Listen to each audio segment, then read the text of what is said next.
estos son temas, no son muy largos, porque estamos hablando de abscesos en general, ¿no? El absceso en líneas generales tiene que drenarse, se tendría que curar, pero tienen algunas características en especial estos tipos de abscesos que vamos viendo, ¿no? Las infecciones cervicales profundas son aquellas que van a afectar las fases profundas del cuello y su contenido, ¿no? El cuello mismo y su contenido. Esa es la definición, ¿no? Se constituyen un conjunto de complicaciones sépticas que pueden presentarse en adultos y en niños, ¿no? Todo eso se conoce como abscesos cervicales profundos. El problema es que son pues, peligrosísimos. No es lo mismo tener un absceso acá que tener un absceso aquí. Realmente es peligroso tener un absceso en estos lugares. Entonces, es importante que conozcamos y sepamos identificarlos. Y bueno, ustedes no van a llegar a tratar esos cuadros si es que son médicos generales, pero si no los reconocen, no los van a requerir y se van a ganar un problema. Entonces, eso es lo importante de este tema, ¿no? Que ustedes pueden llegar hasta establecer el diagnóstico. Por el momento que lo tengan, cuidado que se lo guarden, digan, no, se puede morir el paciente y se van a dar un problema terrible, ¿no? Normalmente, cuando se refiere a por dónde llegan, ¿no? Vienen por vía linfática. Sabemos que aquí tenemos muchos granos linfáticos y demás cosas, mucho flujo linfático, y puede llegar ahí. Es que una faringoamidalitis tranquilamente puede complicarse, o por vías de infección directa. A mí me lo da cuenta, por favor, que están tocando, ¿no? O puede reproducirse por traumas, por un contacto directo, por ejemplo, un cuerpo extraño, una espina de pescado, una lesión traumática que uno tenga, entonces puede condicionar esa situación, ¿sí? Entonces esto generalmente va relacionado con un tipo de enfermedades como amigdalitis aguda, abscesos dentarios, traumas cervicales, intervenciones quirúrgicas. Por ejemplo, una amidalectomía tranquilamente nos puede llegar a uno de estos cuadros cuando se nos complica, ¿no? Esperamos que nunca se nos complique, se nos puede complicar, ¿no? Menos frecuentes que los media bodega es una sinusitis aguda, exposiciones a radiaciones, quistes cervicales alterados. Es menos frecuente, a veces no se puede ni siquiera un foco demostrado y simplemente ha habido la migración, tal vez es un foco lejano y ha llegado a esto, ¿no? Dentro de los aspectos microbiológicos vamos a tener que estos abscesos realmente, tanto el parafaringio como el retrofaringio, están condicionados por este germen, ¿no? El Streptococcus pyogenes del grupo A, ¿no? También se incluye el estafilococo dorado o Streptococcus aureus, incluyendo las cepas que son las cepas methicilino resistentes, ¿no? Que esas son las peores con las que nos podemos encontrar generalmente en hospitalares. Otros organismos que pueden condicionar estos son los anaerobios, ¿no? Después estos podemos citar el Fusobacterium, el Microforum, el Bacteroides y los Streptococos. Cuando hablamos de estos abscesos ya de origen, digamos, ya crónicos, bueno, pues tenemos que no más relacionar con problemas tuberculosos o arquitectónicos y, bueno, siempre los anaerobios que están ahí presentes, sobre todo en los restos radiculares, ¿no? La gente muchas veces se descuida mucho del aspecto de la boca y se queda con los restos dentarios, y eso es súper peligroso, eso nos trae muchos problemas en la práctica médica. Entonces, volvemos a repetir, hay la infección, se produce una linfoadenitis faríngea y es ahí donde estas cadenas ganglionares y los ganglios se van a abscedar y van a llegar a tener esto, ¿no? ¿Por qué son peligrosos estos abscesos? No solamente porque estén aquí, porque si estuvieran solamente aquí, no habría mucho problema, porque se localizarían. El problema es que ¿han pasado cirugía algunos de ustedes? Sí. Es la enfermedad del síndrome de Fournier, ¿han leído de eso? Es una fascitis necrotizante de la región perianal, no más que todo perianal es la pelvis, el piso pelviano, ¿no ven? Y en el piso pelviano, todo el piso pelviano, igual hay fascitis. Y tiene 50% de mortalidad, es terriblemente destruidísimo. Porque aquí igual tenemos muchas fases. Y lo peor es que estos planos faciales van a dar, bueno, el otro asciende y este baja, pero todo esto es más fácil, porque agarra el espacio retrofaríngeo y comienza a descender, entra tórax y listo. Ahí se acabó la historia del paciente, ¿no? Entonces eso es súper importante.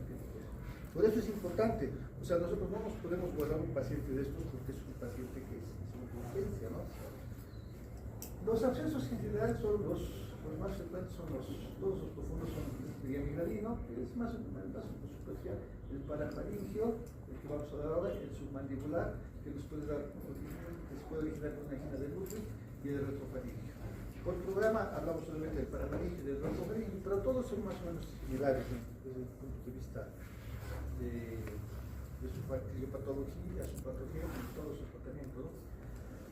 El absceso parafaringio se refiere a la colección de pus que se encuentra localizado en el espacio parafaringio. Es un área lateral, profunda del cuello, está detrás de la faringe. Como lo había mencionado, es una infección grave que requiere atención inmediata. ¿Por qué? Porque son potencialmente mortales estos cuadros, ¿no? Entonces, todo lo que sea absceso en el cuello, tenemos que tener cuidado. Ustedes tienen que meterse eso en la cabeza, no tienen que dejar pasar. Yo recuerdo cuando era estudiante, estaba haciendo mis primeras armas y a mí nunca me han hablado de esta situación, ¿no? Y justo viene un paciente, bueno, lo que corresponde o es internarlo o referirlo, ¿no? Internarlo en Dixtac para el control hospitalario. No, decir, está hinchado, póngale una penicilina y mándelo. No, es muy peligroso, es demasiado peligroso. Se les muere el paciente y van a tener problemas. Y lo que yo menos quiero que ustedes tengan es problemas. A manera de anécdota, con cualquier problema que uno tenga, puede meterse muchos, cualquier procedimiento que uno realice, por más pequeño que haga, puede meterse en muchos problemas. Ahora mismo en el hospital está mi jefe de residentes está con un problema, porque uno no sabe con quién se va a enfrentar en la vida. Justo le tocó enfrentarse con una juez, que vino con su nariz torcida y no se podía hacer la reducción, porque su nariz estaba chueca de antes, obviamente. Pero ha fallado la doctora y que no tenía un consentimiento informado. Ahora está a merced de lo que pueda hacer esa juez o no pueda hacer. Y no solamente tiene que ser un juez, puede ser cualquier persona que se consiga un abogado que esté dispuesto a todo por plata y nos puede fundir, ¿no ve? Entonces por eso tenemos que tener mucho cuidado, ¿no? Dentro de lo que es la anatomía, vamos a decir que está formada, tiene el espacio parafaringio tiene cuatro paredes, una pared interna, una externa, un límite posterior y un límite anterior, ¿ya? Entonces está formado por el músculo constructor de la faringe y la amígdala palatina, aquí a este nivel. La pared externa, que vendría a ser esto, va a estar formada básicamente por el músculo pterigoneo interno y la rama ascendente del maxilar inferior, ¿no? Y además puede estar incluido el nódulo profundo de la parótida y el miembro posterior del diástolo, que es un poco más atrás, ¿no? El límite posterior está dado por la fascia vertebral, este se comunica con el espacio retrofaringeo, por si acaso, ¿no? Y la musculatura prevertebral. Entonces, eso también es importante. Y el límite anterior está formado por el parte maxilar o maxilar que tenemos acá, ¿no? Entonces, ese es el espacio, ¿no? Este espacio, ¿qué es lo que va a pasar? A su vez va a estar dividido en dos espacios, subespacios, vamos a decir, es el espacio preestiloideo y el espacio vertiloideo, ¿no? ¿Por qué va a estar dividido? Por esta estructura que se conoce como el ramillete de Riolan, ¿no? Que está compuesto por músculos, el estilo gloso, estilo iliodeo y el estilo faríngeo. Entonces, como me muestra el técnico, siempre piensen que está ahí metido un hueso, el estiloides, ¿no? Y están sus músculos estilo gloso, iliodeo y faríngeo. Y de los ligamentos igual estilo mandibular y estilo iliodeo. Todos son estilos, porque parten a partir de la apófisis estiloide, ¿no? Ustedes saben mejor que yo, son anatomistas, ¿no es cierto? Entonces, estos dos espacios tienen su contenido, que es tejido adiposo, tienen un paquete vascular, que es la arteria maxilar, y paquetes nerviosos, ¿no? Del dentario inferior y del auriculo temporal. De todos estos, los más peligrosos son los paquetes musculares, porque pueden condicionar hemorragias y demás cosas, ¿no? Puede haber lesiones nerviosas también, pero en realidad, lo que más nos preocuparíamos que un proceso infeccioso terrible condiciona un sangrado, que no podemos controlar. El espacio retroestiloideo, la arteria carótida interna. Imagínense lo que tiene ahí adentro. Por eso son peligrosos estos. La vena yugular interna, los nervios 9, 10, 11 y 12 y el ganglio simpático del nervio superior, cervical superior. Son los componentes, todo el contenido de estos espacios. Bueno, ahora vamos a hablar acerca del espacio retrofaríngeo, que es una colección de pus que se localiza en el espacio retrofaríngeo, un área posterior y profunda del cuello detrás de la faringe. Entonces, esto estamos hablando del sector.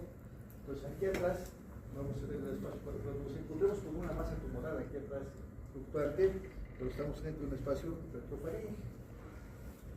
El espacio retrofaríngeo igual tiene sus límites, ¿no? Anteriormente es la fase faríngea, la fase visceral que separa el espacio retrofaríngeo de la faringe y del esófago. Después posteriormente tenemos la fase prevertebral que separa el espacio retrofaríngeo de los músculos prevertebrales hacia atrás, ¿no?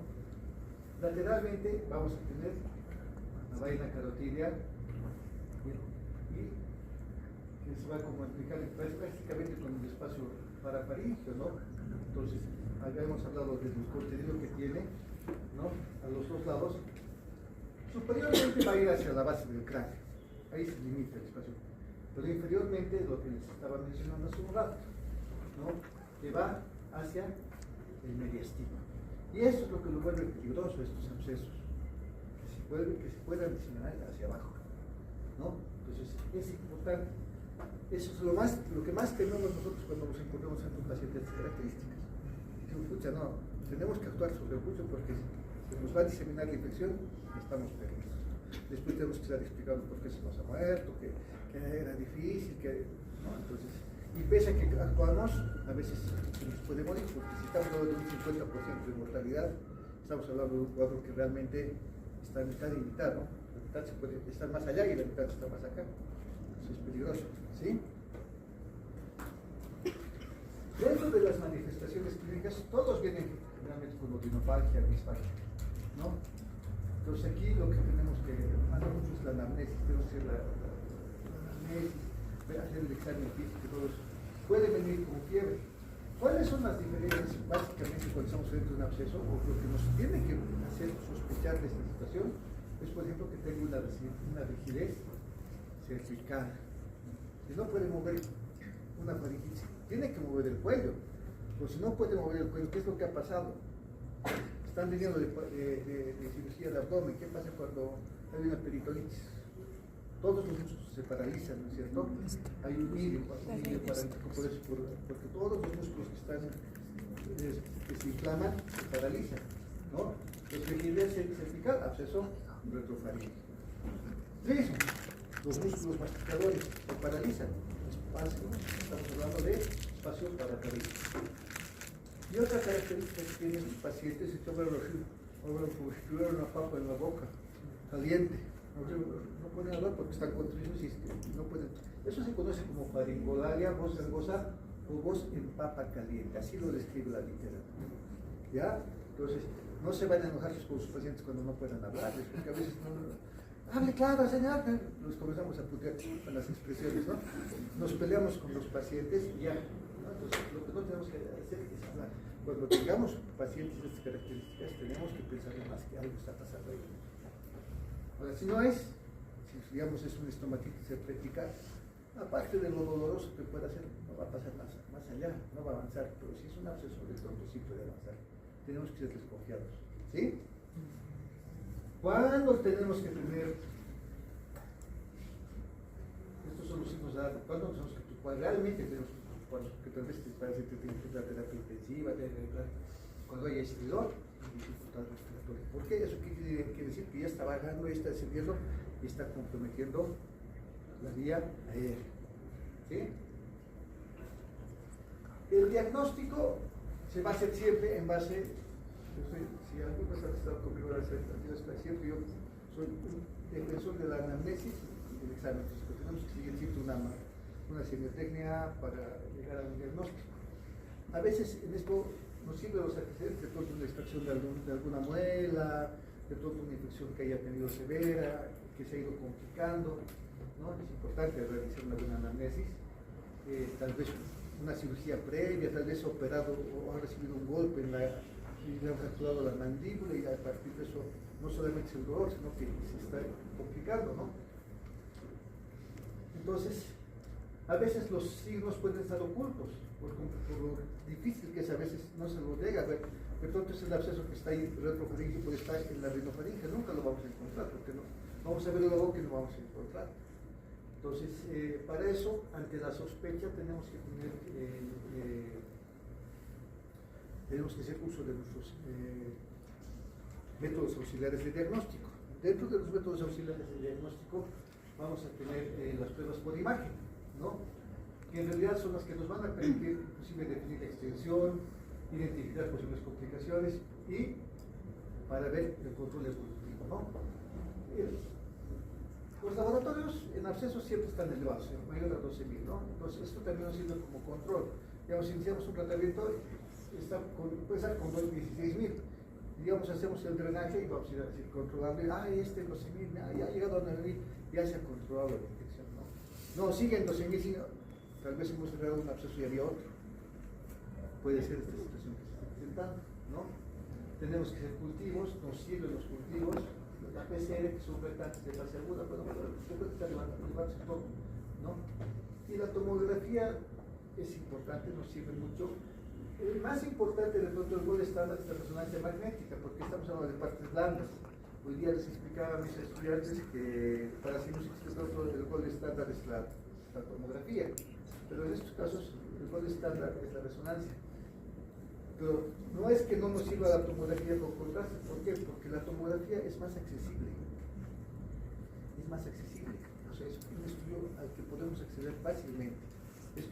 En cambio, la tomografía, la resonancia magnética, en primer lugar, si tienen algún implante metálico ya está contraindicado, los costos son muy elevados, ¿no?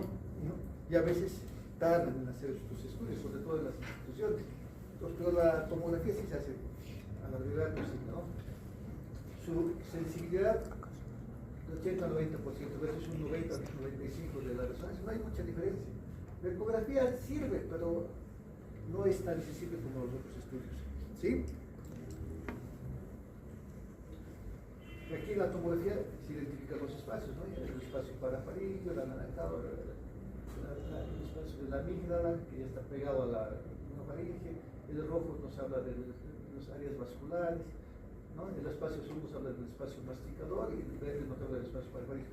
Con eso podemos identificar dónde están las masas, ¿no? Que se están encontrando, ¿no? Por ejemplo, aquí vemos cómo aquí estamos, una masa que se ha formado. Nos permite hacer un diagnóstico de la tomografía sin llegar a ser un estudio demasiado complicado como una resonancia. Además que la resonancia que se ve la ver, por si acaso. Uno cuando lo ve la primera vez parece chino avanzado, es complicado, hay que saberla, hay que saber interpretar. Entonces, las diferencias claves para repasar, ¿no? El absceso retrofaríngeo tiene tortícolis y diferencias, ¿no? El absceso laterofaríngeo tiene trisco, ¿no? Por la expresión que te digo yo. El absceso retrofaríngeo va a ser protuberancia en la pared faríngea posterior. En cambio, el absceso laterofaríngeo hace aumento de volumen, un aumento de volumen en la región submandibular, tiene el ángulo mandibular acá. ¿Sí? El retrofaríngeo es más frecuente en niños y el laterofaríngeo es más frecuente en adultos. El diagnóstico diferencial tenemos que hacer con la celulitis. La celulitis es celulitis, no hay colección líquida, solo hay inflamación de tejidos. Es importante. ¿Por qué? Porque si solamente celulitis, por más que lo corten, no van a sacar nada. Van a decir, no hemos sacado nada. Igual hay un volumen, ¿no? Se tiene que ser diagnóstico con tumores faríngeos o parafaringeos. De pronto no está frente a un absceso, sino está frente a un tumor. Entonces tiene que mandar la clínica. O sea, el tumor puede estar ahí sin causar fiebre, no estar generando, haber crecido por tiempos prolongados y demás cosas, ¿no? Entonces tenemos que establecer ese diagnóstico diferencial, ¿no? En niños la epiglotitis es importante. ¿Por qué? Porque la epiglotitis es una inflamación de la laringe, de la epiglotis. ¿Qué es lo que va a suceder? Que puede comprometer la vía aérea, entonces hay que ver. A veces se necesita la laringoscopía, pero es peligrosa. Es peligrosa la laringoscopía porque hace este movimiento de vascular y puede caer sobre la vía aérea y se puede morir el paciente. Es decir, es básico, ¿no? A veces estudios imagenológicos nos pueden servir, ¿no? o con otros abscesos cervicales profundos que digamos son localizados acá, que aquí de pronto no se diseminan tanto hacia atrás.